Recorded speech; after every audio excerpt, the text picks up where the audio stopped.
Hermanos, el día de hoy vamos a observar varios elementos, varios términos teológicos, filosóficos que son de alguna manera importantes para nosotros manejar. Y vamos a ver el aspecto ético. Cuando hablamos de ética, estamos hablando de carácter, estamos hablando de la manera en cómo nosotros debemos de vivir. Mantenga eso en mente porque vamos a desarrollar en unos momentos un esquema que tiene que ver con la ética bíblica. Pero antes de entrar a esa discusión, y es nuevamente la primera parte de esta porción bíblica, me gustaría que comenzáramos con el pasaje bíblico. El pasaje bíblico dice de la siguiente manera: sean vuestras ¿qué? Esto, hermanos, tiene que ver con ética. Esto tiene que ver con ética. Sean no vuestras creencias. Ahora, hermanos, nuestras creencias no pueden separarse de las costumbres. Es un imposible. Es más, si usted termina divorciando la creencia de la práctica de la costumbre, usted cometió un suicidio teológico, por lo menos de un punto de vista bíblico. Entonces nosotros no queremos cometer esa tragedia, ese error garrafal de separar lo que nosotros creemos con lo que nosotros vivimos. Pero no olvide que el énfasis de esta sección es ¿qué cosa? La ética cristiana, bíblica. Y el énfasis es en las costumbres. Dice, sean vuestras costumbres sin ¿qué cosa? Sin avaricia. Dice, contentos con lo que tenéis ahora. Contentos con lo que tenéis ahora. Hermanos, el título de mi mensaje es satisfechos con lo que tenemos.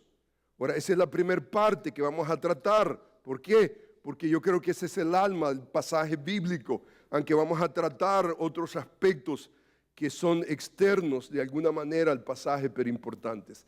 Dice, sean vuestras costumbres sin avaricia, contentos con los que tenéis ahora, porque el que dijo, no te desampararé. El que dijo, no te desampararé ni te dejaré. Dice el versículo, de manera, como conclusión, dice, podemos decir confiadamente, el Señor es mi ayudador, no temeré lo que me pueda hacer el hombre. Padre nuestro, aquí estamos ante tu palabra. Señor, yo te agradezco, Señor, porque podemos con libertad, Señor, abiertamente leer tu palabra y poder entrar a ella y crecer en ella. Y yo te agradezco, Señor, porque este púlpito tiene que ver, Señor, con nuestro crecimiento, nuestro aprendizaje de la palabra. Señor, es tú hablando a nuestro corazón y no queremos que nadie nos hable. No queremos, Señor, que el periódico, la cultura dicte, Señor, el contenido de nuestro mensaje. Eres tú a través de tu palabra. Y gracias te doy, Señor, por esta porción bíblica, la manera en cómo tú, Señor, instrumentalmente la has utilizado para nuestro crecimiento. Yo te alabo, te bendigo, te doy gracias por lo bueno que tú eres. Señor, gracias en Cristo Jesús. Amén. Hermanos, la primera parte del sermón basado en este pasaje bíblico tiene que ver con esta proposición. Este pasaje, de alguna manera, encontramos tres cualidades de lo que debería de ser nuestras costumbres como cristianos, o sea, de nuestra ética. Y entonces esto nos ayuda realmente a entender realmente lo que es esa ética bíblica. Entonces vamos a tratar tres elementos. Número uno, vamos a ver la naturaleza de esa ética bíblica. ¿Qué es ética bíblica? Vamos a ver la base. Y el sermón número 2 tiene que ver con el ejemplo. No vamos a entrar a este ejemplo, a los detalles del pasaje de la Escritura, pero definitivamente vamos a tratar, hermanos, con pasajes, aspectos que el pasaje nos provee que definitivamente son importantes. ¿Estamos listos, hermanos? Amén. Esta es la dirección, esta es la proposición, esto es lo que nos proponemos a concluir el día de hoy. Vamos a observar esos dos elementos, la naturaleza y la base. La naturaleza y la base, en qué consiste la ética bíblica, y número 2, cuál es la base de la ética bíblica. El pasaje usted lo tiene ahí en pantalla. Sean vuestras costumbres, dice, vuestras costumbres, esas costumbres tienen que ver con nuestra manera de vivir. Ahora, aquí está el autor pensando en una categoría, y él dice sin avaricia, contentos con lo que tenemos ahora. O sea, está hablando el pasaje precisamente, hermano, de las cosas que nosotros tenemos, las cosas básicas de la vida. No importa lo que nosotros tengamos, dice que debemos de tener nuestras costumbres sin avaricia. Lejos de la avaricia debe de haber contentamiento con lo que tenemos ahora. Pero lo interesante, hermanos, del pasaje que me gustaría que tratáramos el día de hoy es la relación de sean vuestras costumbres sin avaricia, contentos con lo que tenemos ahora. Y mire la base, mire el argumento del autor. ¿Cuál es la base de nuestra manera de vivir? ¿Cuál es la base de nuestra ética? Porque Él dijo, simplemente, hermanos, esa es ética bíblica. ¿Por qué nosotros vamos a tener nuestras costumbres sin avaricias? ¿Por qué debemos de estar contentos con lo que tenemos ahora? ¿Por qué? ¿Alguien, hermanos? ¿Por qué? Porque Él dijo, simplemente, porque Él dijo. O sea que el autor de Hebreos nos ayuda a que nosotros pensemos apropiadamente en nuestra ética. ¿Cuál es la base de la ética bíblica?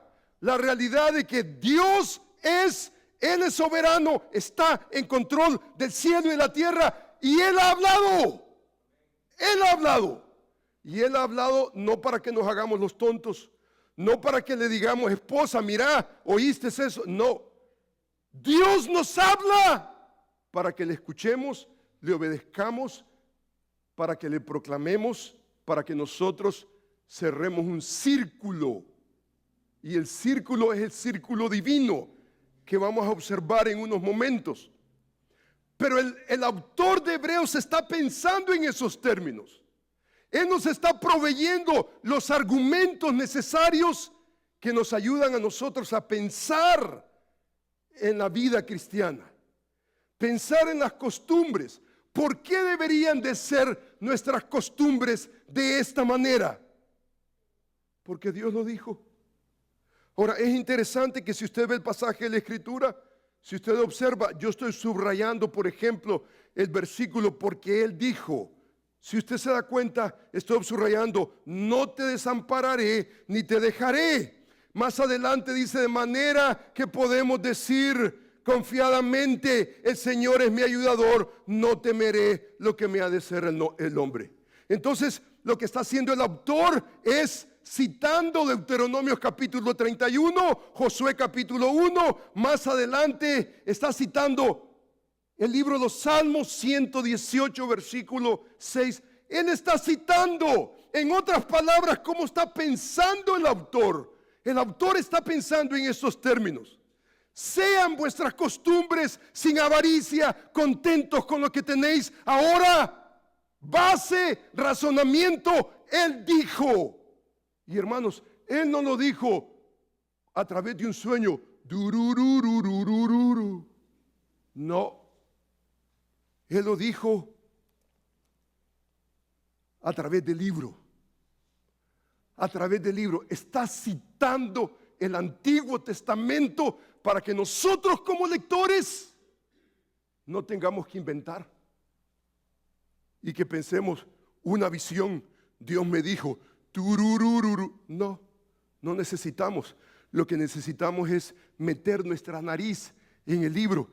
Usted lee el libro de Hebreos, está increíblemente saturado de ese concepto. Usted tiene el libro de Hebreos, mire conmigo el capítulo 3. Mire el capítulo 3. la manera en cómo piensa el autor en cuanto a esta realidad de las Escrituras. Mire conmigo, por ejemplo, el versículo del capítulo 3.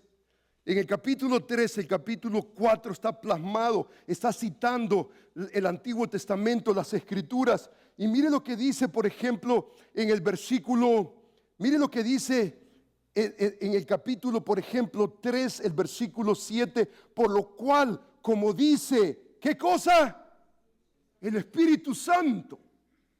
Como dice el Espíritu Santo. Ahora, usted se da cuenta que la cita que comienza en el versículo 7 y termina en el versículo 11 es la cita del Salmo 95. Pero en el capítulo 4, mire conmigo el versículo 3, pero los que hemos creído entramos en el reposo de la manera que dijo, dos puntos, y la pregunta es, ¿quién dijo? Y la respuesta es, en el contexto, Dios lo dijo. O sea, el Espíritu Santo lo dijo citando el Salmo, exactamente el Salmo 95, versículos 7 y 8.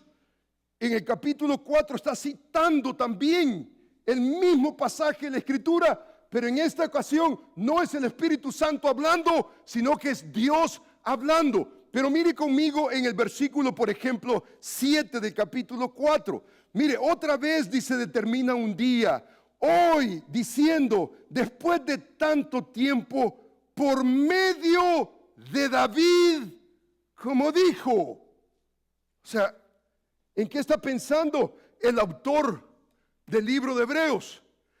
Él está pensando que cuando nosotros abrimos las Escrituras, cuando abrimos el Antiguo Testamento, ¿quién está hablando? Está hablando David. Es un autor humano, pero no es solamente un autor humano. Es Dios, es el Espíritu Santo. Esto que nosotros estamos leyendo en este momento, ¿cuál es la base de nuestra ética bíblica? ¿Cuál es la base? La base es simplemente la realidad de que Dios es, Él ha hablado para que nosotros podamos entenderle y que podamos obedecerle y proclamarle y cerrar ese círculo divino que nosotros estamos supuestos a hacer. Entonces, usted ve, por ejemplo, el aspecto de práctica, vuestras costumbres en relación a lo que Él ha dicho. No te desampararé ni te dejaré. Deuteronomios 35, Josué 1.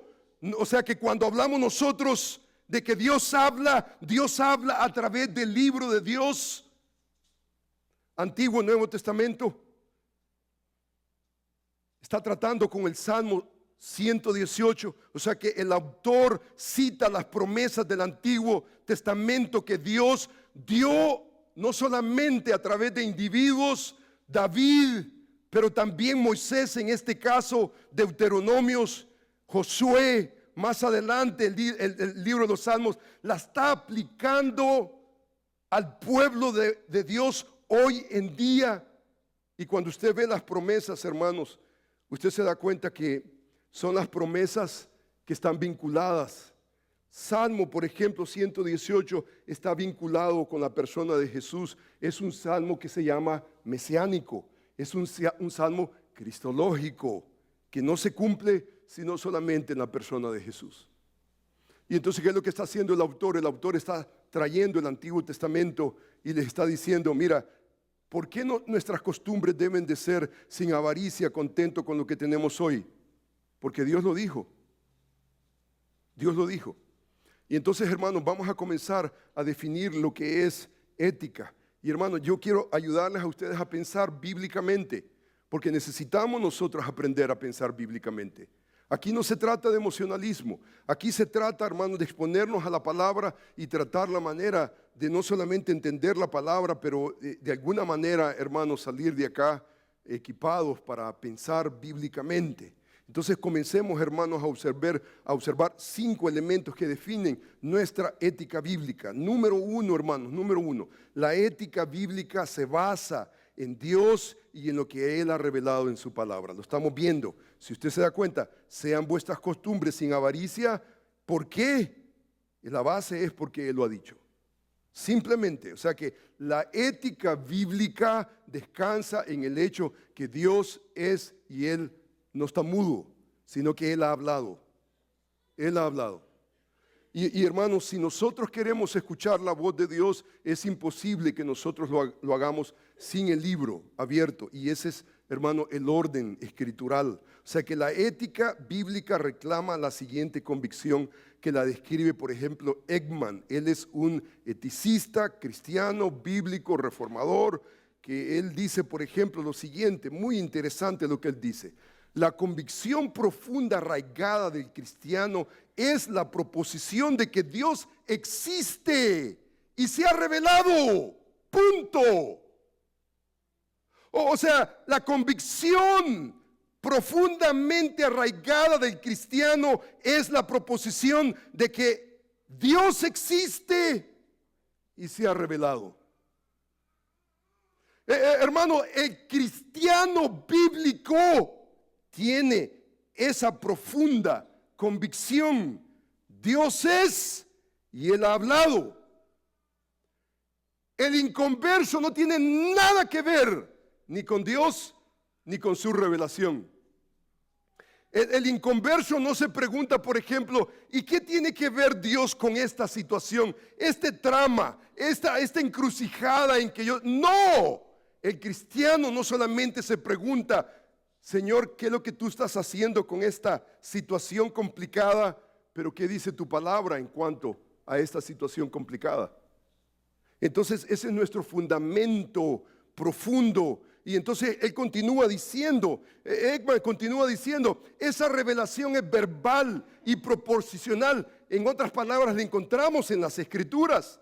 Esta está contenida en la Biblia. Esa revelación contiene el conjunto absoluto de normas arraigadas en el carácter y la voluntad de Dios. O sea que cuando abrimos el libro de Dios, vemos el carácter de Dios y vemos la voluntad de Dios. Él sabe lo que es mejor para nosotros, porque Él nos creó y nos redimió. Por lo tanto, su revelación verbal contiene el estándar absoluto sobre el cual basamos nuestras vidas, construimos nuestros deberes, obligaciones para con la familia, la iglesia y el Estado. O sea, ¿cuál es la base para el creyente? Dios es, Él ha hablado. Y cuando se trata de definir la relación que tenemos con el Estado, la iglesia, la familia, por ejemplo, estamos tratando Hebreos capítulo 13, versículo 5, pero el versículo anterior, ¿cuál es? El versículo anterior tiene que ver con el concepto del matrimonio. Y el concepto del matrimonio es honroso, sea en todos el matrimonio y el hecho sin mancilla. Pero a los fornicarios y adúlteros los juzgará Dios. ¿Y qué es eso? Esa es ética en relación al matrimonio. Dios nos ayuda a pensar en cuanto al matrimonio. Pero en este caso, las cosas materiales. Él nos ayuda a pensar en las cosas materiales. Pero el principio que está atrás es la realidad de que Dios ha hablado. Continúa, por ejemplo, Ekman explicando, él dice, para Dios la ética no es un conjunto de estándares fluidos como el río, por ejemplo. El río viene y hace sus encauces en donde quiera. Esa no es nuestra ética. Nosotros no vemos una situación y entonces como el camaleón que de alguna manera nos camuflajeamos con el color de la situación. No, nuestra ética no es esa. Nuestra ética está basada en lo que Dios ha dicho. Nuestra ética está basada en la revelación de Dios. Entonces, ética para nosotros no es algo fluido, estándares que pueden cambiar hoy, mañana, dependiendo a la situación. Él dice, es un conjunto de principios absolutos que reflejan su carácter y definen el deber humano. Él quiere que lo amemos y que amemos a nuestro prójimo como a nosotros mismos. Este doble mandato es un poderoso ejemplo del deber hacia Dios y el deber hacia los demás seres humanos. Es un imperativo para todos los seres humanos. Constituye una ventana sobrenatural a lo que es bueno, correcto, justo y perfecto. Por ejemplo, dice este pastor Luther, él argumenta, debemos estar dispuestos a dejar, dice, temporalmente de toda cuestión de que acciones son correctas o incorrectas para concentrarnos en una pregunta más básica, más fundamental. Y la pregunta es, ¿qué hace que una acción sea correcta o incorrecta? ¿Quién define lo que es correcto o incorrecto? ¿Quién define sean vuestras costumbres sin avaricia? La cultura dice, sean nuestras costumbres con avaricia. Pero Dios dice, sin avaricia. Entonces la pregunta es, ¿qué hace que una acción sea correcta o incorrecta? Es por eso que Dios tiene derecho a decirnos, sé santo porque yo soy santo. Él, el Creador, establece el estándar contra el que debemos medir nuestro comportamiento. O sea, hermanos, hay muchas voces a nuestro alrededor, nuestra cultura. Vamos a encontrar voces de la manera en cómo nosotros debemos de vivir. Aún, hermanos, usted no tiene que ir afuera a la cultura. Su propio pecado y su propio egoísmo tiene una voz que le dice, de esta manera deberíamos de vivir. Así debería de ser nuestra manera de vivir. La realidad, hermanos, que la Escritura nos enseña y nos dice, Dios es el que establece la verdad. Él dice, sean vuestras costumbres sin avaricia, no con avaricia. Él lo dice porque Él tiene la autoridad, Él es nuestro Dios, Él nos hizo, Él nos redimió y Él tiene el derecho para estipular lo que realmente es y lo que realmente no es, lo que es bueno y lo que es correcto, lo que es justo y lo que es perfecto. Número 2, hermanos, es importante que el fin de las Escrituras es promover comportamiento ético. El fin de las Escrituras no es solamente pensar bíblicamente. Y allá anda usted como una enciclopedia bíblica andando, sabe todo, izquierda, derecha, pero usted es un mal marido. ¡Qué terrible marido! Un mal padre, un mal vecino. Absolutamente. La Biblia no es para que usted sea un wow. ¡Qué espectáculo! ¡Qué conocimiento! No, el fin de las Escrituras, hermanos, es ética, es carácter, es comportamiento. Mire lo que dice segunda de Timoteo, el capítulo 3. Toda la Escritura es inspirada por Dios, dice. Toda la Escritura es inspirada por Dios. Y es útil para enseñar, para redarguir, para corregir, para instruir en justicia. O sea que de alguna manera usted tiene que ser enseñado. Usted tiene que ser redarguido, corregido, instruido. Y esto es lo que estamos haciendo, pero ¿cuál es el fin? El fin es de que el hombre de Dios sea perfecto, enteramente preparado para toda buena obra. Si usted para en el versículo 16, usted se atoró. Usted está abrazando no un cristianismo bíblico. El cristianismo bíblico tiene que ver con la realidad de que el proceso continúa, el proceso no se limita, usted no lo para. Usted no es solamente un pensador, usted no es solamente un filósofo, usted no es solamente alguien que abstractamente está concibiendo ideas. No, usted hace eso, usted tiene que ser instruido, y usted tiene que ser enseñado, no hay duda, redarguido en momentos, corregido, no hay duda. Pero hermanos, ¿cuál es el propósito? ¿Cuál es el fin? El fin es que el hombre de Dios sea. Y es lo que nosotros perseguimos. O sea que a pesar que las Escrituras tienen otros fines, uno de ellos, conforme a este pasaje bíblico, es que nosotros seamos transformados, habilitados para buenas obras. No solamente somos, pero nuestras obras, nuestras manos están habilitadas. Dios ha preparado esas obras para que nosotros andemos en ellas. En mi concepto, esto es lo que realmente es teología. Teología es eso. Teología no está privada de nuestra manera de cómo nosotros debemos de vivir. Desafortunadamente, hoy en día, usted va, por ejemplo, a universidades, seminarios, por ejemplo, que nosotros estamos acostumbrados. Y entonces, ¿qué es lo que hacen los seminarios? Los seminarios enseñan teología y hay algunos seminarios que enseñan ética. Y ese para mí es un disparate. Usted lee las Escrituras, nosotros no podemos separar la teología de nuestra ética, ¿no es cierto? No podemos. Si usted la separa, ¿qué es lo que está haciendo? Está diciéndole usted al mundo, se está engañando usted a sí mismo y está diciendo usted, la teología es solamente para pensar. No, la teología no es solamente para pensar, es para que tú seas y que tú, las obras, tus manos. Hay hermanos, por ejemplo, que han cruzado tanto seminario y están sentados, pasivos, viendo las moscas. ¿Y qué hace el hermano? Nada, esperando la voz de Dios, esperando la voz de Dios. Lea el libro y se va a dar cuenta que el libro no lo va a poder, no puede usted estar sentado. Va a ser una desesperación. Enfermarse es lo peor, porque de alguna manera el cuerpo le dice, ¡ay! Pausa.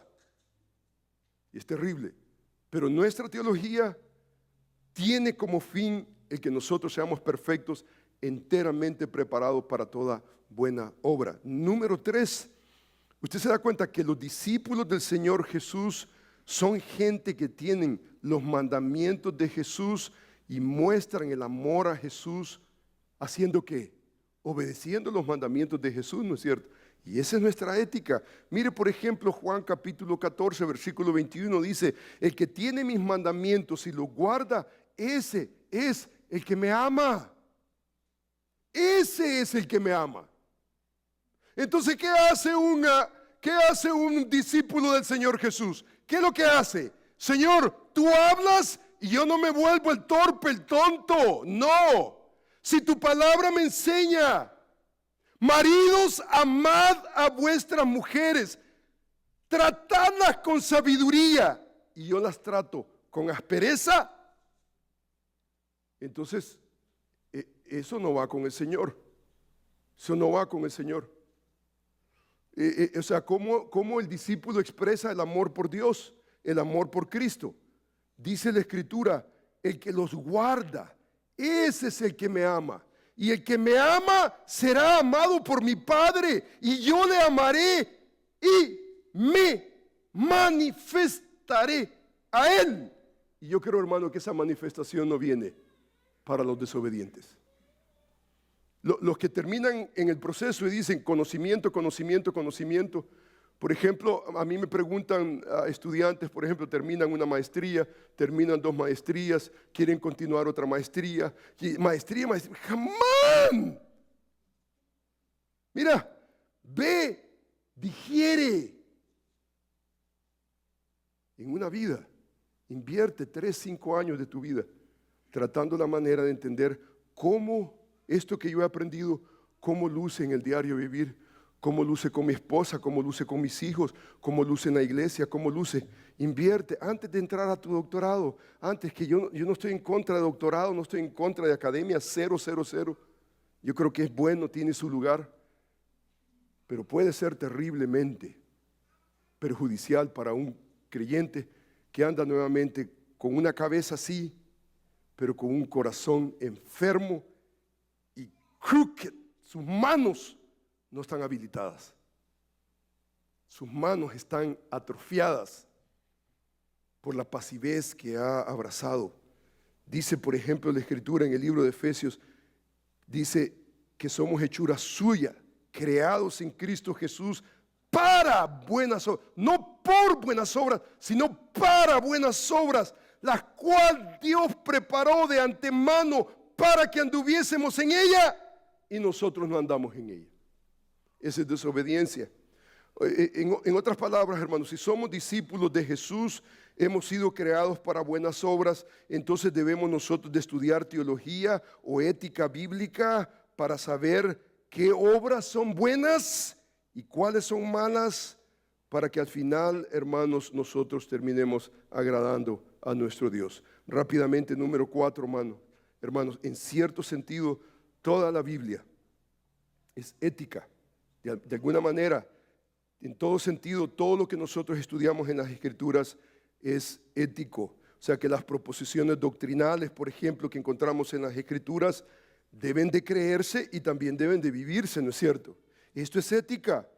O sea que la relación con lo que de nosotros debemos de hacer, lo que debemos de creer, ese es básicamente el conocimiento divino. En un sentido, por ejemplo, John Frame, el filósofo teólogo reformado, define la teología y la define de la siguiente manera. Él dice que teología es la aplicación de la palabra de Dios por personas en todas las áreas de la vida. No importa el área que pudiéramos pensar. Usted puede pensar en trabajo, puede pensar en amigos, puede pensar en inversiones, pues no importa lo que sea. Señor, ¿qué es lo que Dios tiene que decir en cuanto a inversiones? ¿Qué tiene que decir, por ejemplo, en relación a la amistad? ¿Qué tiene que ver, por ejemplo, con courtship, por ejemplo? ¿Qué tiene que ver con el cortejo? ¿Qué tiene que ver el matrimonio? ¿Qué tiene que ver la iglesia? Usted se da cuenta que estamos en Hebreos capítulo 13. El versículo 5 y 6 tiene que ver el tema de lo que nosotros poseemos. El versículo anterior, el matrimonio. ¿Se recuerda el pasaje que leyó nuestro hermano Julio? Obedeced a vuestros pastores. Esto quiere decir lo que nosotros debemos de hacer con nuestros pastores. O sea que si nosotros pensamos en nuestros pastores, Hebreos capítulo 13 tiene que decir 3 cosas de la manera en cómo usted debería de relacionarse con su pastor. No tenemos tiempo para eso, léalo cuando llegue a casa. Lea el versículo 7, versículo 17 y el versículo 24 y usted se va a dar cuenta la relación que usted debería de tener con él. O sea que, ¿qué es lo que está haciendo Hebreos? Nos está ayudando no solamente a pensar bíblicamente, pero a vivir bíblicamente, porque esa es nuestra teología.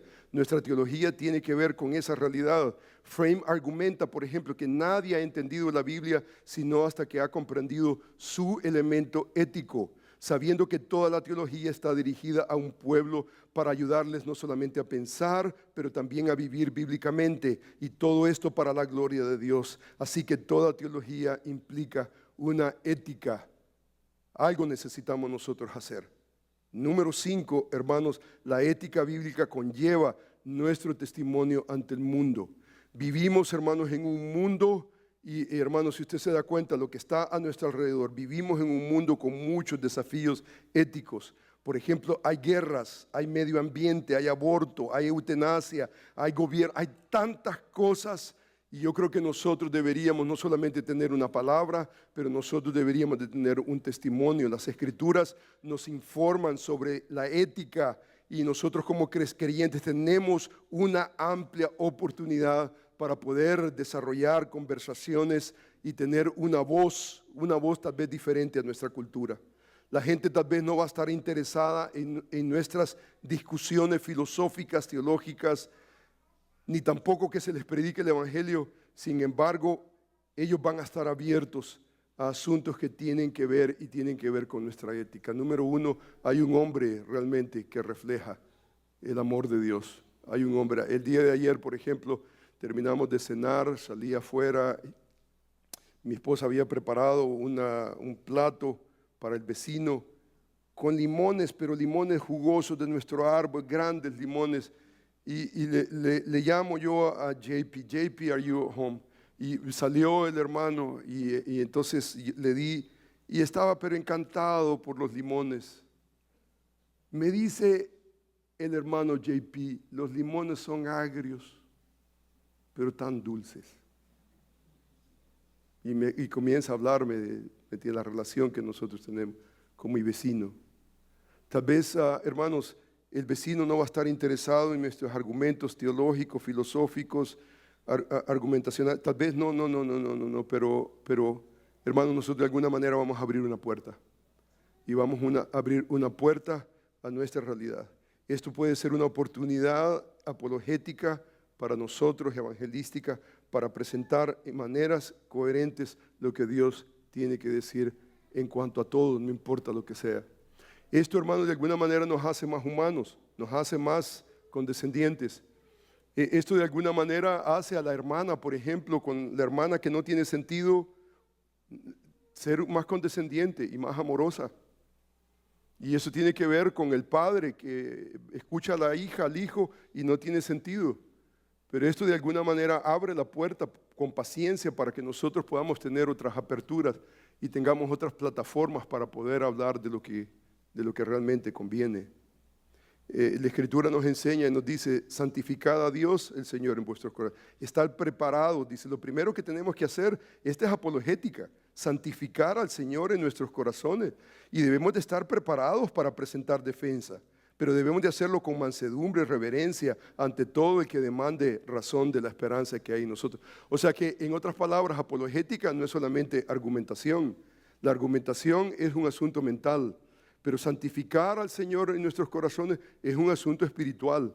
Y hermanos, hablar con mansedumbre y reverencia, no sacar el corvo, sí, sí. Y el que me entiende, el que esté en el camino se lo troza. No. Apologética, ¿sabe lo que es? Es un ejercicio no solamente mental, es mental, pero es más que mental. Es espiritual y es ético. Porque usted tiene que hacerlo con mansedumbre y reverencia. Mansedumbre y reverencia es lo que nosotros debemos de hacer, es nuestra ética. Entonces, hermanos, tenemos 20 minutos para terminar esto. Así que vamos a correr. Entonces la palabra, hermanos, teología, por ejemplo, éticamente, etimológicamente, tiene que ver con una palabra sobre Dios. Teos, logos, es una palabra en referencia a Dios. Sin embargo, la teología cristiana tiene que ver con la revelación divina en su libro, la Biblia.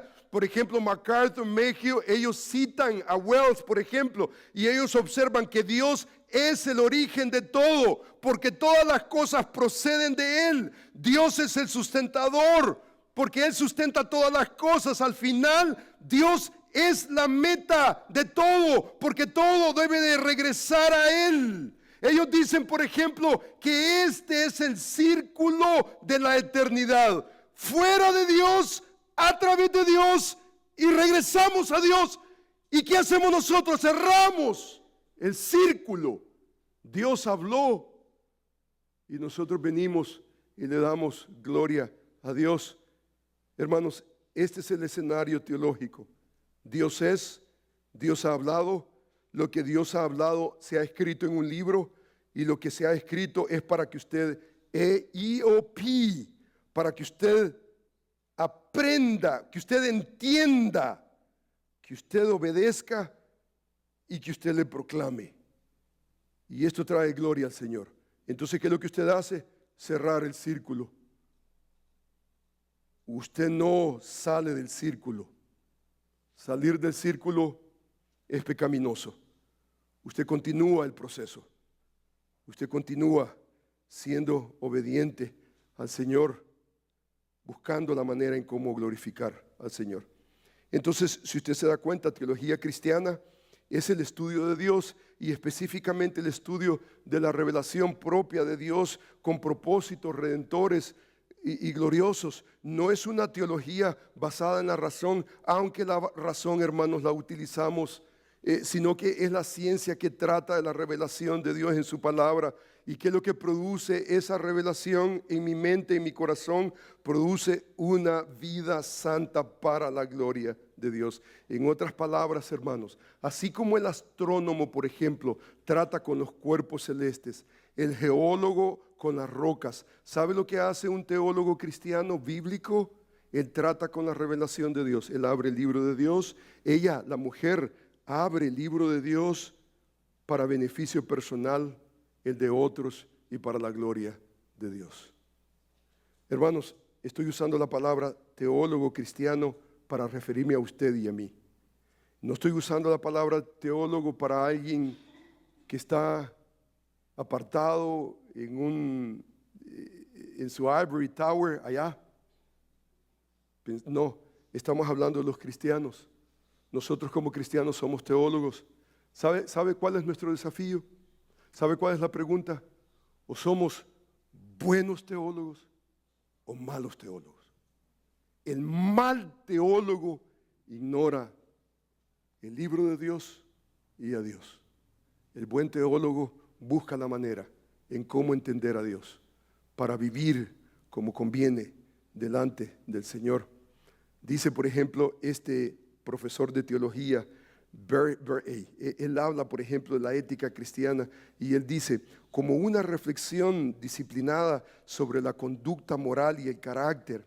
Dice, en las Escrituras tal reflexión siempre está controlada por la convicción sobre la voluntad y el camino de Dios y por el compromiso de ser fieles. La ética bíblica es definitivamente teológica.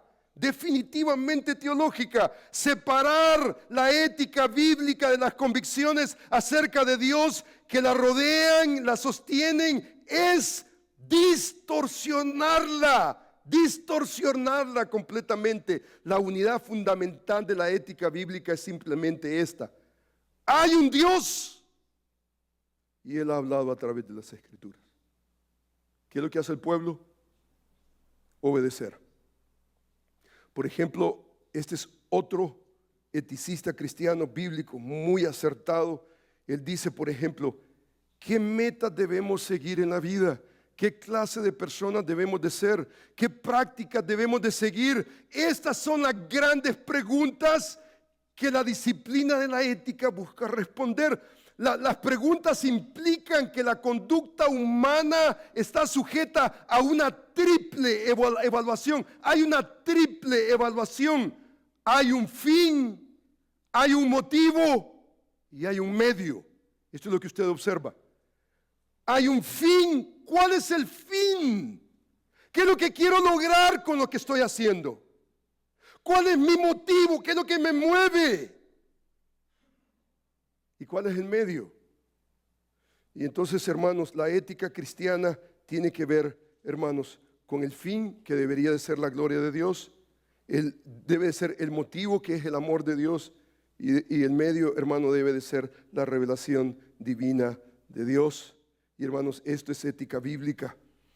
Por ejemplo, la evaluación de ética, por ejemplo, es importante como Jones la define. Dice, los fines se juzgan buenos o malos por criterios de valor intrínseco. Los agentes son juzgados buenos o malos por los criterios de virtud moral. Las acciones, incluidos actos mentales y actitudes, se juzgan correcta e incorrectamente por criterios de obligación moral. Desde un punto de vista bíblico, la cuestión de los criterios para las metas, las personas, las prácticas, se reduce a esto.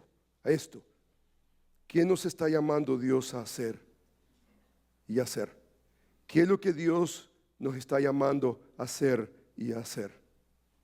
Dado que el llamado salvífico de Dios no es una simple invitación, sino una manifestación de su soberanía, su poder, la pregunta más plana es esta. Esta es la pregunta. ¿Qué es lo que Dios nos está convocando y capacitando a nosotros, su pueblo redimido, para hacer y hacer?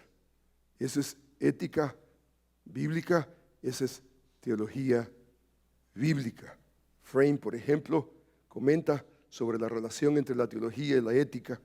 Él señala, por ejemplo, que toda teología es ética cuando entiende que la teología no es solamente teoría, no es abstracción. Por ejemplo, ayer leía a Frame, él habla acerca del anti-abstracticismo.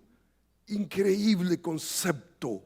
Él dice, por ejemplo, la teología es ética cuando se entiende que la teología no es solamente teoría, abstracción, sino que la teología es la aplicación de la palabra de Dios a toda área de la vida. Entonces, para Frame, la ética es teología vista como forma de determinar qué personas, hechos, actitudes reciben la bendición de Dios y cuáles no. Porque al final del día usted quiere saber qué es lo que realmente Dios bendice. ¿Bendice Dios al justo o al injusto? Y la pregunta es esa: ¿al sabio o al incauto? Esa es la pregunta. Entonces, hermanos, el fin es la gloria de Dios, el motivo es el amor de Dios y el estándar, hermanos, es la revelación de Dios. En mi consideración, esto es ética. Es la manera de vida que se ajusta a los estándares de la revelación de Dios con el motivo del amor de Dios que busca el fin de la gloria de Dios en todo lo que nosotros hacemos. Hermano, esto que está acá, esto que ustedes están, hermano, a mí me costó 30 años concebirlo. Concebir realmente, tratar la manera de verbalizarlo, de conjugarlo, a través de tanto año tratar la manera de entender lo que realmente es esa ética. Y hermanos, quiero terminar mis 11 minutos que me quedan con la pregunta: ¿cómo luce la ética bíblica en nuestro diario de vivir? ¿Cómo luce esto que nosotros estamos hablando? ¿Cómo luce? Y voy a terminar mis 10 minutitos que tengo pensando, hermanos, ¿cómo luce esa ética bíblica en nuestro diario de vivir? Si usted observa, ya hemos observado nosotros esto. Sean vuestras costumbres sin avaricia, contentos con lo que tenemos ahora, porque Él dijo, Antiguo Testamento, no te desampararé ni te dejaré. Esto lo vamos a ver en el segundo sermón. De manera que podemos decir confiadamente. Ahora, hermanos, esto es interesante. Podemos decir confiadamente, otra cita bíblica: el Señor es mi ayudador, no temeré lo que pueda hacer el hombre. Si usted observa, hermanos, aquí encontramos básicamente la realidad de: sean vuestras costumbres sin avaricia. ¿Por qué, hermanos? Simplemente porque Él dijo. Porque Él dijo. Entonces, hermanos, esto de alguna manera, Dios ha hablado. Dios ha hablado. Esto tiene que tener un impacto en mi manera de vivir. Pero mire conmigo, entre medio hay un elemento importante que yo quiero que usted vea. Esto que está acá es costumbre, la manera en cómo nosotros debemos de vivir. ¿Y por qué debemos de vivir de esa manera? Simplemente porque Él lo dijo. No te desampararé ni te dejaré. Pero mire conmigo este elemento. De manera es, ¿qué cosa? Lo que los filósofos llaman con esos 3 puntos. ¿Qué son esos 3 puntos en lógica, en filosofía? Es conclusión. De manera, o sea, en una manera de conclusión. Podemos decir confiadamente, 2 puntos. O sea, si usted se da cuenta, en lo que Dios dijo hay 2 puntos. Y en lo que nosotros decimos, con esos 2 puntos, lo que nosotros decimos es un reflejo de lo que Dios ha dicho. En otras palabras, Dios dice, ¿y qué es lo que nosotros hacemos? Inventar nuestra propia teología, nuestra propia manera de pensar, de concebir la vida. Dios ha dicho, y el cristianismo bíblico, ¿sabe lo que es? Es un eco de lo que Dios ha dicho. Es un eco. Yo no estoy acá como ser humano para inventar lo mío. Yo estoy acá como redimido de Dios para escuchar la voz de Dios y que esa sea mi eco, sea ese. Pero es un eco no solamente, hola, hola. Como aquel niño, se recuerda que el niño estaba a un lado del río y le decía al otro niño, vio caminar a otro niño, le decía, feo, feo. Y le decía, gordo, gordo. Y el niño se fue preocupado, se fue con su mamá y le dijo, ahí hay un niño al otro lado del río que me está diciendo gordo y feo. Y la mamá lo cachó. Y mira, di cosas lindas. Bello, bello. Hermoso, hermoso. O sea, el eco, ¿qué cosa es? Nosotros estamos iniciando algo. Hay una voz, hay un eco, pero es un eco no solamente audible, bello, no, de manera como conclusión, por lo que Dios ha dicho, podemos decir confiadamente, es un eco de convicción que usted y yo debemos de ganar. ¿Y cómo logramos eso? Hermanos, lo logramos de esta manera. El proceso bíblico es este. Dios habla, hay un eco confiado divino que genera una conclusión, y la conclusión es: nuestras costumbres son sin avaricia, contentos con lo que tenemos hoy. Y eso yo tengo que procesarlo, y eso no es fácil. Eso no es fácil. Esta es la lucha de nuestra alma. Esta es la lucha de nuestra alma. Mire, por ejemplo, este ejemplo. Este es el Salmo 42. Y en el Salmo 43 usted ve exactamente, idénticamente el mismo énfasis. En el Salmo 42 Hay una pregunta que en el 42 y 43 se hace en 3 ocasiones. Y mire usted la pregunta, el argumento.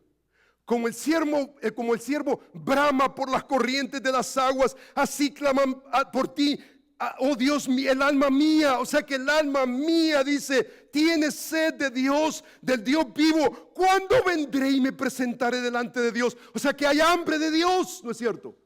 Hay hambre. El salmista tiene hambre de Dios, pero tiene hambre de Dios en un contexto. Fueron mis lágrimas mi pan día y noche, mientras me dicen todos los días. Alguien está diciendo, salmista, ¿dónde está tu Dios? En esta miseria, ¿dónde está tu Dios? ¿Dónde está tu Dios en esta situación que estás viviendo, que te sacan las lágrimas como mi pan de día y de noche? ¿Dónde está tu Dios? O sea que al parecer el salmista está a su alrededor, está rodeado de enemigos que quieren que el salmista termine diciendo, Dios no existe. ¿Por qué confiar en Dios? Dice el versículo 4, me acuerdo de estas cosas y derramo mi alma dentro de mí. De cómo yo fui, dice, con la multitud los conduje a la casa de Dios entre voces de alegría y alabanza del pueblo en fiesta. O sea que está recordando aquellos momentos donde no solamente fue a la casa de Dios, pero trajo al pueblo de Dios en adoración. Él está recordando esos momentos dulces, preciosos, que todos de alguna manera recordamos cuando pasamos por nuestras miserias. Versículo 5 dice, ¿por qué te abates, oh alma mía? Esa pregunta en 3 ocasiones en el Salmo 42, 43. ¿Sabe lo que está haciendo el salmista? El salmista está creando un monólogo y le está hablando a su propia alma y le está diciendo, alma, ¿por qué te abates, oh alma mía? ¿Por qué te turbas dentro de mí? Dice el versículo bíblico, espera en Dios. Le está diciendo a su alma, espera en Dios. Los enemigos le están diciendo al salmista, no esperes en Dios.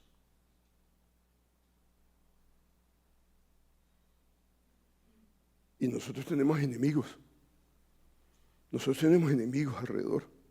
El salmista dice, ¿por qué te abates, oh alma mía? ¿Por qué te turbas dentro de mí? Espera en Dios, porque aún he de alabarte, salvación mía y Dios mío. Y esa es una convicción, y usted y yo tenemos que luchar por nuestras almas. ¿Y sabe cómo luchamos con nuestras almas? Cuando tomamos en serio a Dios. Dios ha hablado.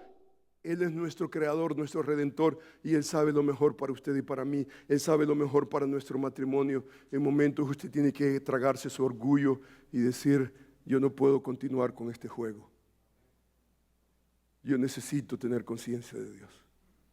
Tú has hablado y yo voy a respetarte. Y usted tiene que luchar por su alma. Usted va a tener gente a su alrededor, que gente son enemigos que lo quieren ver, no solamente el palo cayó, lo quieren ver leña, pedacitos. No confíes en Dios. Y aquí está el salmista peleando, luchando por su alma. Y hermanos, cuando los enemigos están allá afuera, que usted no tiene que verlos todos los días, es una cosa. ¿Sabe cuál es el problema? Cuando su esposa es el enemigo. Y esto nosotros lo leemos. Mire conmigo este pasaje de la Escritura. Mire conmigo, hermanos. Este es el libro de Job.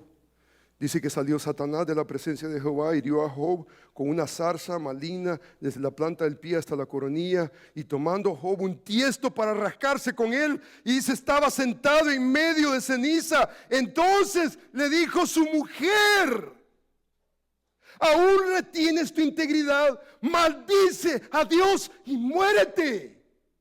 El problema es cuando tu mujer te está diciendo eso. El enemigo que está lejos, ¿sabes qué? Te voy a ver hasta después el próximo año. De aquí a un mes, es good. Pero cuando tú tienes que ver a tu mujer todos los días, o a tu marido, que te está hostigando cada momento, cuestionando tu integridad delante de Dios? Dice la Escritura. Entonces le dijo su mujer: aún retienes tu integridad, maldice a Dios y muérete. O sea que acábate ya, aquí se terminó todo, ahí no hay esperanza. Y él le dijo, como suelen hablar cualquiera de las mujeres fatuas. ¿Sabe quién es un fatuo conforme a la Escritura? Es alguien que no toma en serio a Dios. No toma en serio a Dios. No toma en serio a Dios, y el consejo que da, ¿cuál es el consejo que da? Un consejo fatuo. Dice, como cualquiera de las mujeres fatuas has hablado, que recibiremos de Dios el bien y el mal no lo recibiremos. En todo esto no pecó Job con sus labios. Fue un hombre íntegro hasta el fin. Luchó por su alma. Luchó aún en contradicción de su propia mujer. Hermanos, yo termino con esta realidad, hermanos. Esto está más cerquita a nuestro pasaje. Este es el libro de Hebreos. Y esto es lo que, hermanos, significa, hermano Julio, esto es lo que yo creo que significa, hermanos, nuestro ministerio casero, los ministerios que nosotros tenemos en las casas, nuestro ministerio que nosotros tenemos unos con nosotros. Mire lo que dice el libro de este es Hebreo, está más cerca de nuestro pasaje de la Escritura. Él dice, mirad, hermanos, que no haya en ninguno de vosotros corazón malo de incredulidad. ¿Qué es un corazón malo? Es un corazón de incredulidad. ¿Para qué cosa? Para apartarse del Dios vivo. Para apartarse del Dios vivo. Y hermano, usted y yo estamos propensos a eso. Usted y yo estamos propensos a eso. Me hablaba un hermano muy lindo, vamos a Costa Rica, vamos a llegar a San José, salimos de Liberia. Y entonces el hermano me dice, hermano, tenemos tanta conciencia de Dios en todo lo que estamos haciendo, estamos tan contentos que usted va a venir a ministrarnos. Y el hermano enfatizaba la realidad de que Dios se va a manifestar a través de nuestra inversión, intervención limitada. Y le digo yo, hermanos, queremos inspirarlos a amar a Dios. Queremos nosotros animarlos a amar a Dios. Dice la Escritura, mirad, hermanos, que no haya en ninguno de vosotros un corazón malo de incredulidad para apartarse del Dios vivo. Ese Dios vivo ha hablado para que nosotros luchemos por nuestra alma y luchemos por nuestro gozo y luchemos nosotros por las convicciones, las cosas que Él ha dicho que son las correctas. Dice, antes de eso, antes exhortaos, dice, unos a otros cada día, entre tanto que se dice hoy, para que ninguno de vosotros se endurezca por el engaño del pecado. El pecado está ahí. Dios, hermanos, usa su palabra, pero Satanás usa aún gente, enemigos que nos desaniman, nos disuaden, para que nosotros mantengamos nuestra mente en nuestro corazón. ¿Sabe? Esta lucha que estamos hablando no es solamente interna. ¿Por qué te turbas, oh alma mía? Ese es un monólogo. Esto es un diálogo. Esta es la responsabilidad que todos nosotros tenemos por nuestros hermanos. Tenemos la responsabilidad. Alguien me dice, por ejemplo, y muy incautamente un hermano seminarista me dice, pastor, ¿qué manual usted utiliza para las visitaciones que hace en las casas, hospitales? Tiene un manual que diga, enfermo de tuberculitis, pasaje, absolutamente cero. Eso, hermanos, eso es terrible. ¿Sabe lo que debería de ser? Usted se nutrió con las palabras de fe temprano en la mañana, vino delante de Dios. A las 10 de la mañana usted está en el hospital y usted está lleno del conocimiento de Dios, de la abundancia del corazón habla la boca. No debería de ser nada ficticio, no debería de ser un manual y, este es el pasaje. ¿Sabe lo que debería de ser? Debería de ver esa exhortación, antes exhortándonos unos a otros cada día. Hermano, esto no es solamente los domingos, cada día, entre tanto que se dice hoy, para que ninguno de vosotros se endurezca por el engaño del pecado. Hermanos, la Escritura nos enseña y nos dice de una manera contundente, hermanos, teniendo libertad para entrar, dice, mire las 5 verdades que hay para entrar al lugar santísimo por la sangre de Jesucristo. O sea, tenemos nosotros acceso al Padre. Dice, teniendo libertad para entrar al lugar santísimo, no por tus méritos, sino por la sangre de Cristo, por el camino nuevo, vivo que Él abrió a través del velo. Esto es su cuerpo. Dice, teniendo un gran sumo sacerdote en la casa de Dios, acerquémonos.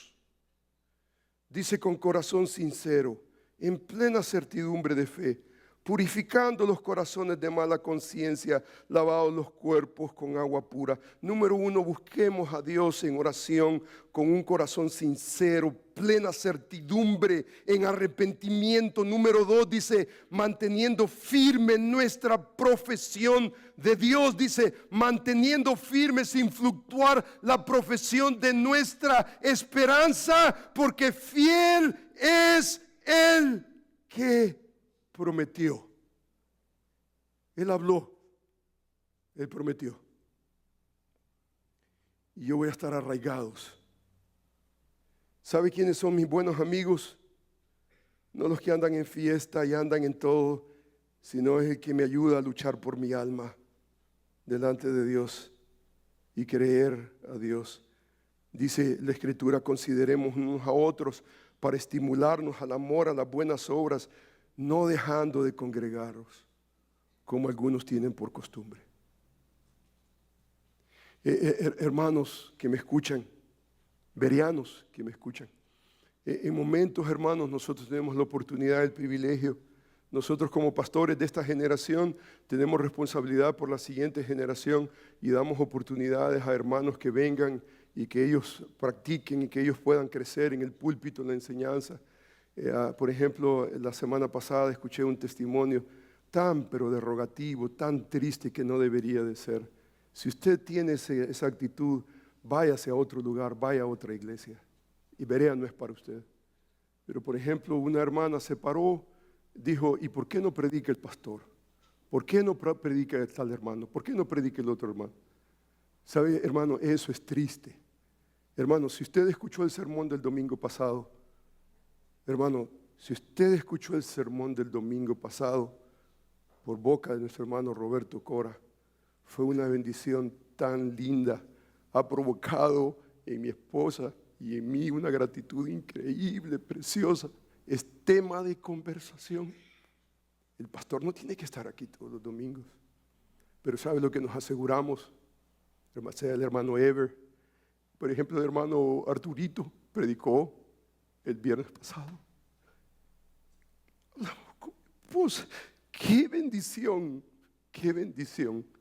que puedan hablar a nuestro corazón. Qué bendición. La bendición que Dios nos ha dado. Pero qué triste es que alguien pueda pararse, o yo me salgo porque el pastor no va a predicar. Sálgase y la vemos en el cielo. Aquí en Berea no queremos verla. Este no es el lugar para usted, porque usted no honra la palabra de Dios. ¿Sabe lo que nosotros honramos? No es al hombre. Debemos de respetar al hombre. Pero ¿sabe lo que nosotros respetamos? Es el hecho que Dios es y Él ha hablado para que nosotros le entendamos, le obedezcamos y le proclamemos. Hay un himno, hermanos, que quisiera compartir con ustedes. Se llama Todas las promesas del Señor. Y dice la primera estrofa: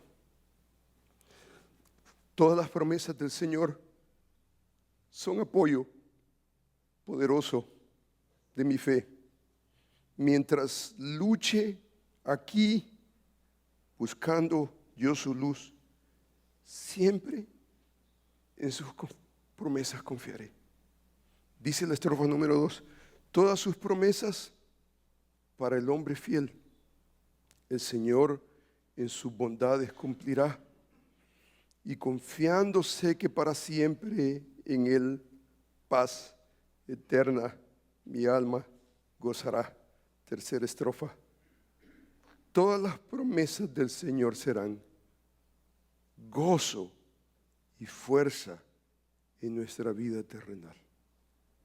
Ellas en la dura lid nos sostendrán y triunfar podremos sobre el mal. Oremos al Señor. Amantísimo Padre, Señor, quiero darte las gracias.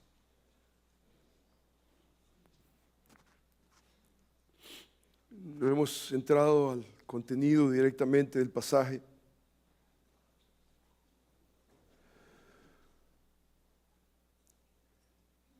Pero Señor, tu palabra es tan rica, tan preciosa.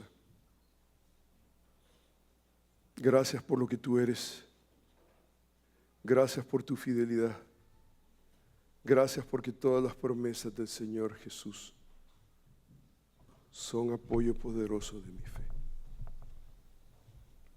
Mientras luche aquí, buscando, Señor, yo tu luz, siempre en tus promesas confiaré.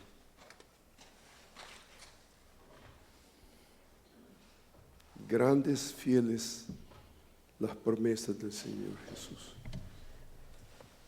Grandes, fieles. En ellas, para siempre,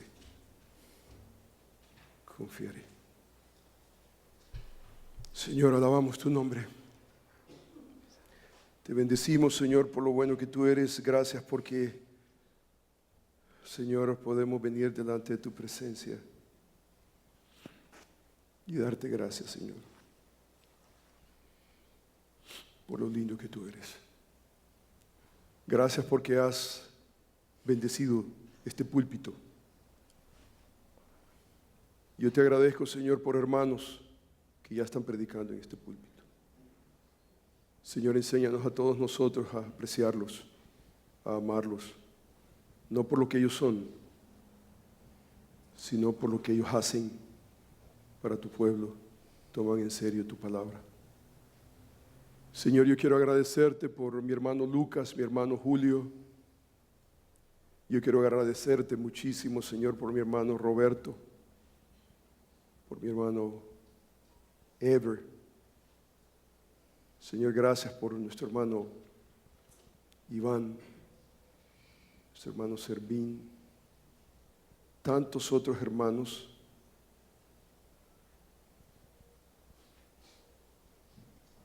que ya tienen la convicción, que ya, Señor, se siente increíble el respeto por tu palabra, por lo que tú tienes que decir.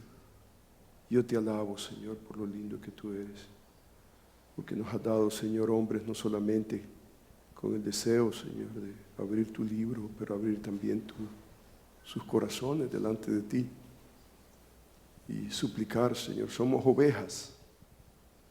En momentos, Señor, nos entorpecemos, en momentos, Señor, pasamos por momentos difíciles, no encontramos en momentos salida. Y Señor, qué lindo es saber que la salida no está en el horizonte, la salida está delante de ti, en presencia de ti. Señor, no queremos que nuestras costumbres, como leemos en tu palabra, sean con avaricia. No dejando de congregaros como algunos tienen por costumbre. No queremos que nuestra costumbre sea esa. Todos los días queremos, Señor, venir delante de ti y suplicar para que, Señor, tú te manifiestes y obres en nuestros corazones necesitados. Señor, gracias por la vida de cada uno de mis hermanos. Gracias porque, Señor, nos congregamos no solamente para adorarte a ti, Señor, pero la máxima adoración para nosotros es cuando tú nos hablas, tratas con nosotros. Señor, yo te alabo, te bendigo. Te doy gracias por el privilegio de venir delante de ti y suplicar, Señor, de que tú puedas, Señor, gloriarte en nuestro diario vivir. Alabamos tu nombre. Gracias por lo bello que tú eres. Señor, queremos recordar a nuestro hermano Heredia. Visítalo. Nuestro hermano Danielito salió de entre nosotros. Señor mío, sé tú con él. Bendice su vida. Gracias, Señor, por lo bueno que tú eres. Te bendecimos en Cristo Jesús y para tu gloria. Amén.